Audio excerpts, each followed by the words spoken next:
And what's going on, everybody? How you guys doing today? My name is Rex. This is Sunday, October 22nd, 2017. Been a while. Been like probably 3 weeks since we've done a show of the Daily Chat, but I couldn't wait. This was what is normally the biggest weekend of this channel for the year. It was Twitchcon 2017. The part of the year that we all look forward to, where we get new news and new features, and we get to get panels and a whole bunch of other stuff, and a lot of stuff we are going to touch on today.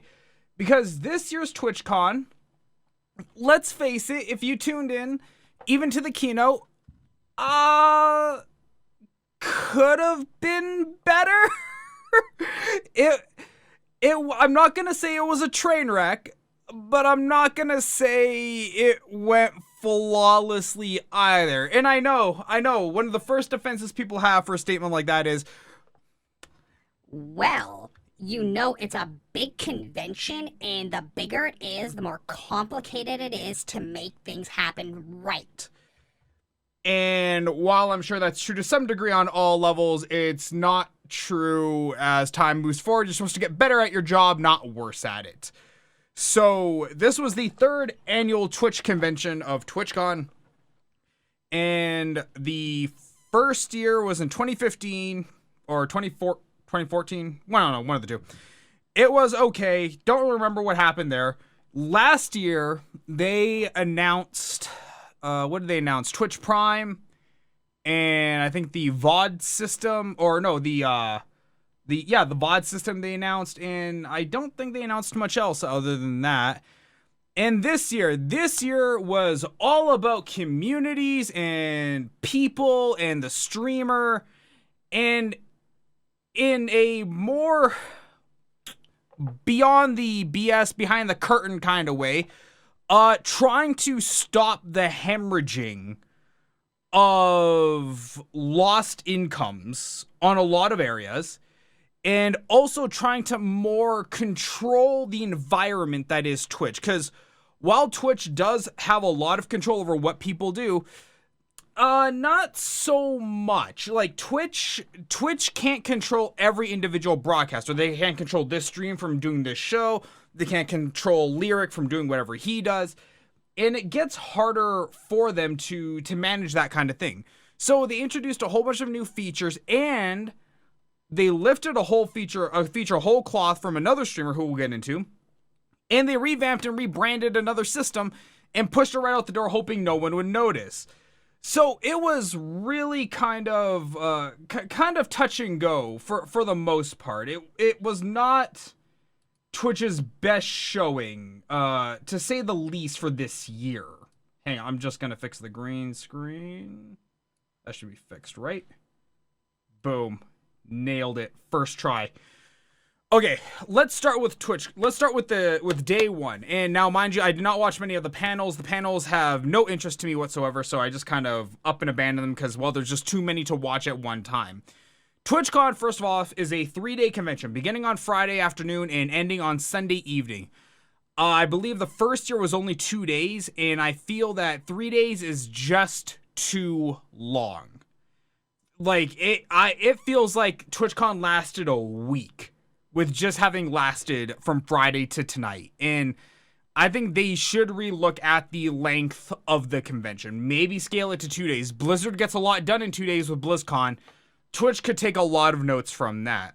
Now, the keynote speech. The keynote speech, for those of you that don't know, is a speech at any big convention which is meant to kick off the event, provide insights or facts, or get somebody to give like a rousing speech, and just meant to kick off the festivities with a bang and get people up and wanting to be at that convention, okay? TwitchCon keynotes are given by Emmett Shear, who's the co-founder of Twitch.tv, and every year he announces features, and more importantly, he announces stats. Now, the stats will include how many people have visited Twitch on a monthly basis, how many broadcasters there are, number of partner broadcasters, now we have affiliate broadcasters, how many times a particular emote was used. there's a lot of stuff going on with Twitch stats that we only get insight to if you're part of the inner circle or if you wait for TwitchCon.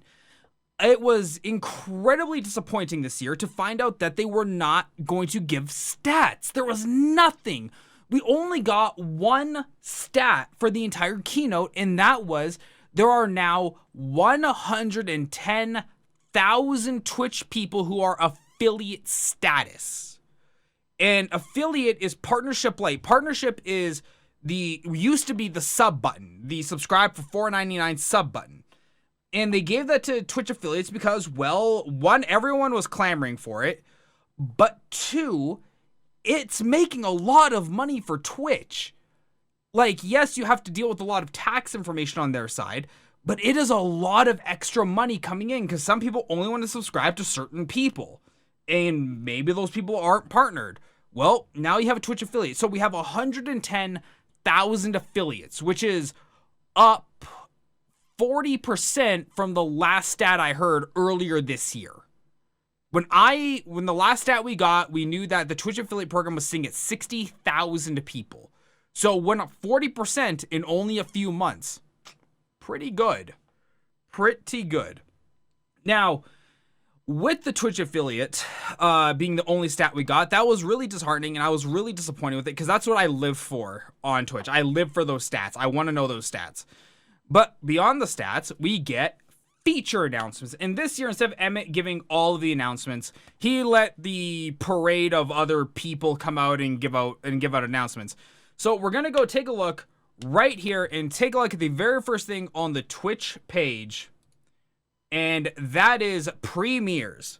So similar to how people gather around TV for the debut of a favorite show, we want to help video creators organize first viewing events to generate the most excitement, anticipation, and viewership and the unveiling of your new video. By the end of this year, you'll be able to use premieres. Transform your uploads into exciting live events by scheduling, hyping, and interacting with viewers during unveiling of your content.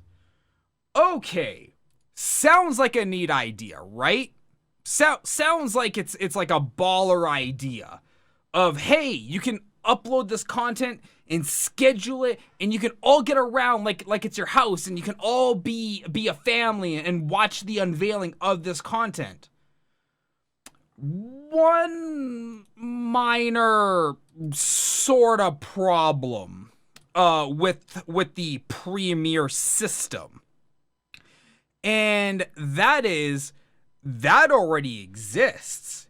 If we go to my dashboard here and we click on uploads, it already exists as the VOD system, but now it has a calendar attached to it. But they basically took the VOD system, which was underutilized because, like most Twitch ideas, and I hate to say it this way, but most Twitch ideas being as half-baked as they are before they go out the door, it was not utilized by basically anyone outside of like a handful of streamers. Even Dan's Gaming, the king of vodcast for the month of October, was not using VODs. He just kept his stream up and kept VODs playing. So the Premiere system is just a rebrand of the current VOD system. Nothing is going to change, and all they did was strap a calendar to it. I don't know what they're trying to do. Now, the biggest speculation here is, and this is the one I lifted from JP and from the Drop Frames guys, this might be Twitch's way of trying to entice YouTubers to come over to the platform. Now, a lot of YouTubers, since the adpocalypse back in like May, have been jumping ship to Twitch. They've been jumping ship to live streaming. And this might be their way of saying, you know, well, now you have live streams, but we also created an upload content system for you to use. And okay, I get that. I get you're trying to entice people over, but the main issue with this is the fact that they still did not talk about any monetization.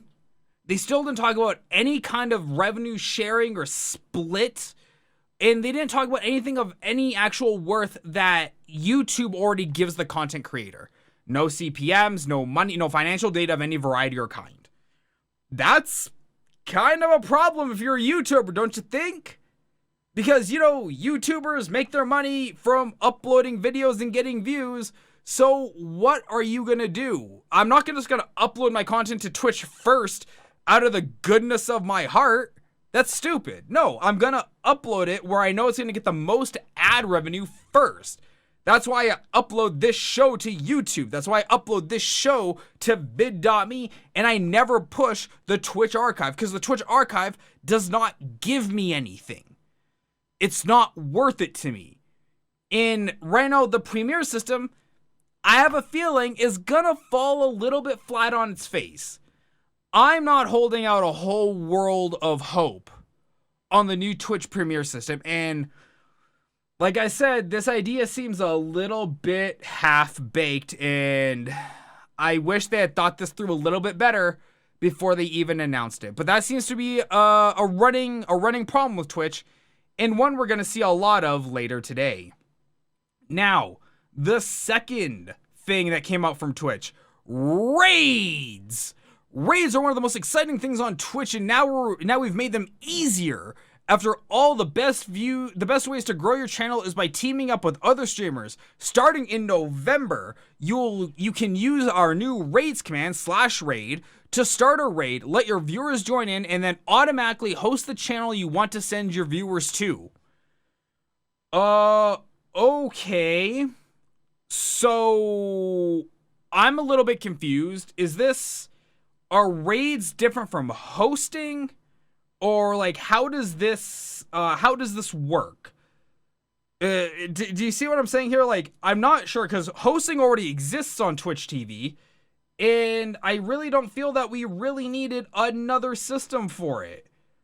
Like, hosting's already a thing, and already a pretty popular one. So like, what do you do with this? And also, when you raid someone, do your viewers stay in your channel and it just works as the host window?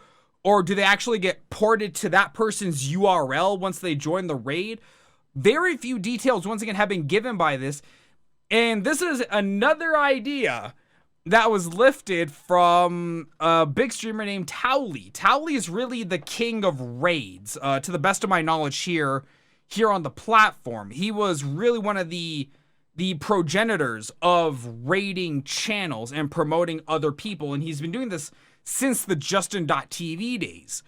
So he already said he talked to the guy at Twitch, and they're like, yeah, we know. But it's one of those things, like, Twitch as a company, look, I get the legal risk you have when you give credit to an idea that somebody else came up with and you've copied. I understand that there was a mountain of legal risk in even acknowledging that person had anything to do with this idea or concept. I get that.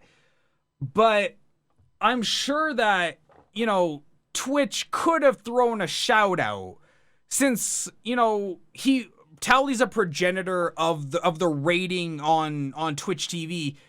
They could have given an acknowledgement like, hey, we like this idea so much, and it's so widespread on twitch.tv that we would be wrong if we didn't acknowledge the person who inspired us to create the site-wide feature, Towley.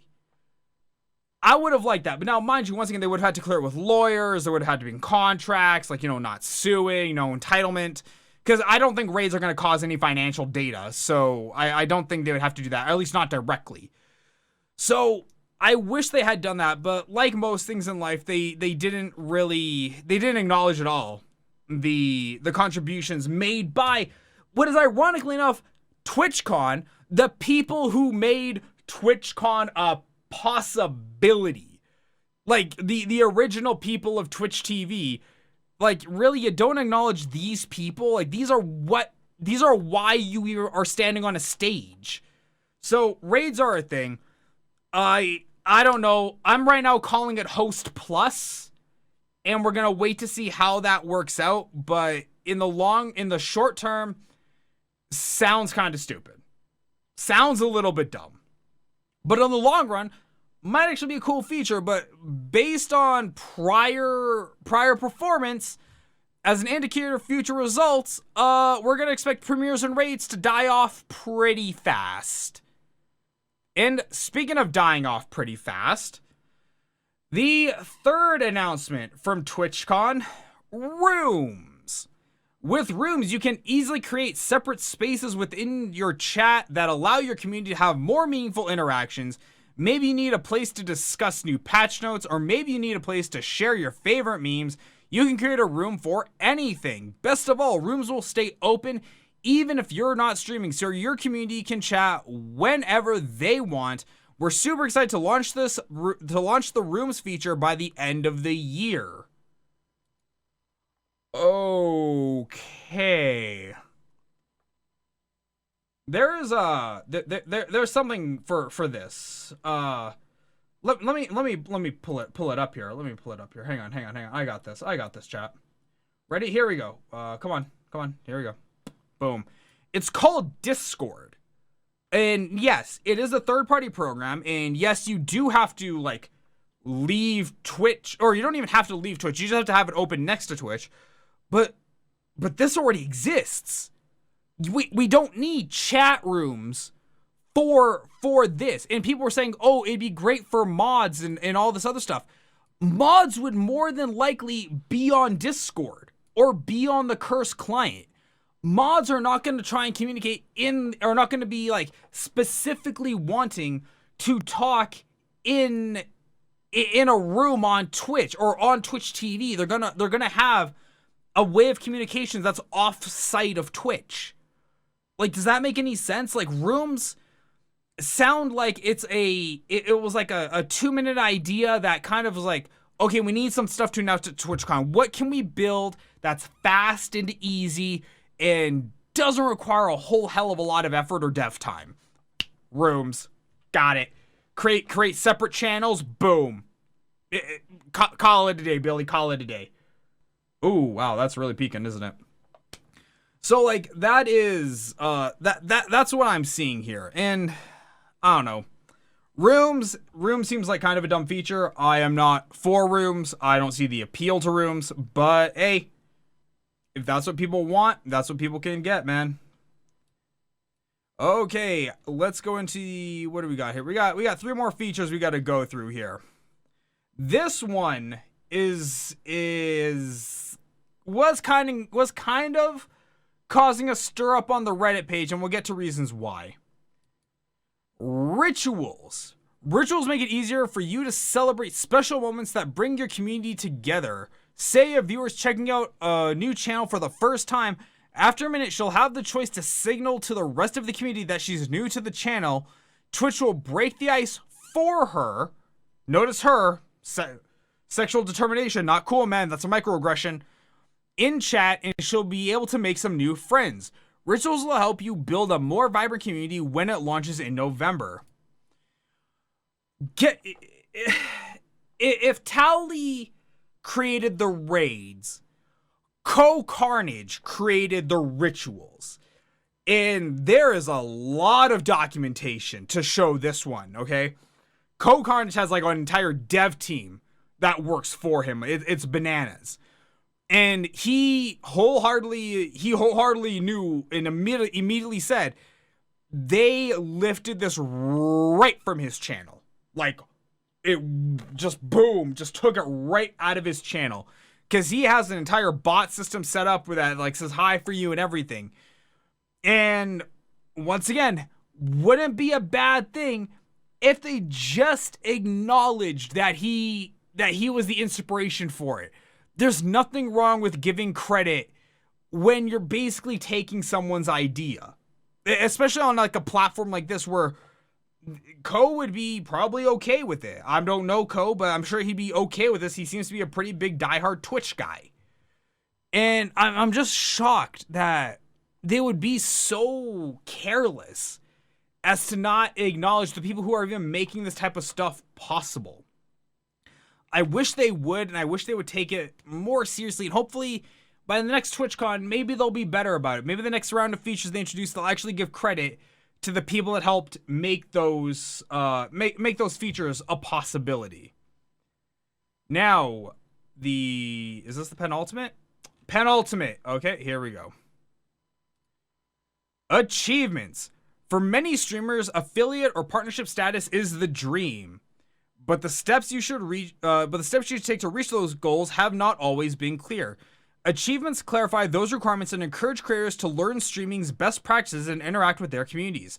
The feature is built to give streamers a fun roadmap to achieving great success on Twitch. Check back in November for more. So they're gonna give you finally some clear and direct guidelines for becoming an affiliate, which is not hard, or a partner, which is significantly harder. And the person who delivered this guaranteed that if you achieve these goals, you will get your invite to the partnership program. It's right in the keynote. He's guaranteed it. I think this is a fantastic feature and probably the best feature to come out of TwitchCon.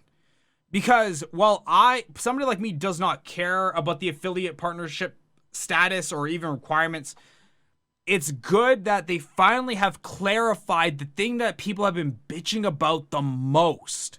I'm glad to see that Twitch has finally acknowledged that this is a problem and needs to be corrected.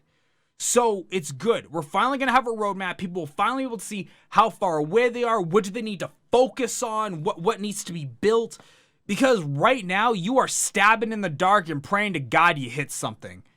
And we all know that's just not how reality works. So it's a good thing to see that Twitch is finally giving people the recognition and the direction that they need to get to where they want to go. Now, the final thing, and this is for me, it's a kind of nothing thing, but for other people, this is everything. Subscription gifting. You've been asking us forever, and we're so happy to deliver just in time for the holiday season. Subscription gifting is coming very soon. You'll be able to purchase a 1-month subscription for anyone on Twitch, including the $4.99, $9.99, and $24.99 options. Gift givers will receive social recognition in chat and to third parties, and the recipients will receive all the benefits of the subscription. Give the gift of Twitch TV, and stay tuned for more news on this feature. Okay, so I guess this is something people have been wanting for a while. I'm not really sure. I kind of view it as just really okay. I get it for the people who are like, hey, I love your channel. I wish I could support you, but I can't. I get it for that, and I think it's fantastic. But I can't imagine, in time for the holiday season, I can't imagine little Billy is going up to his mom and be like, Mom, I really want to subscribe to Lyric for the month. That's what I want. I want you to buy my gift and give it to Lyric. I can't imagine that's how reality's spinning down. Call me crazy, but I just don't think that's how it's gonna play out. So we'll see how much use this feature gives. I can see a lot of benefits to it. I can definitely see the potential with this feature, but I wonder if the demand was actually great enough to warrant having this feature. I'm just glad they have it. I know some people have been wanting it forever. I'm glad they finally made it, but yeah. We'll see how this goes. So that was the keynote speech. Now, like I said, no stats were given, which was incredibly disappointing. I was heartbroken over it. But I had a little bit of hope left out when I saw Twitch Yearly was closing out the ceremonies. I'm like, okay, Twitch Yearly. I'll probably get the year-end stats there. And I was all excited, and then no, it was just a 1-year version. It was just the yearly version of Twitch Weekly, which runs every Thursday. All they did was highlight some broadcasters and do some stupid stuff and get emotional and then end the show. No stats, no nothing. TwitchCon, all in all, I gotta say was not that great. From the people I know who were there, they enjoyed it, but I don't know if they would say that it was really worth the time or expense to travel that far. But hey, you live and you learn, right? I'm a little disappointed I didn't get to go, but at the same time, I'm kind of glad I didn't have to travel for something that was ultimately just a disappointment. Long and short of it.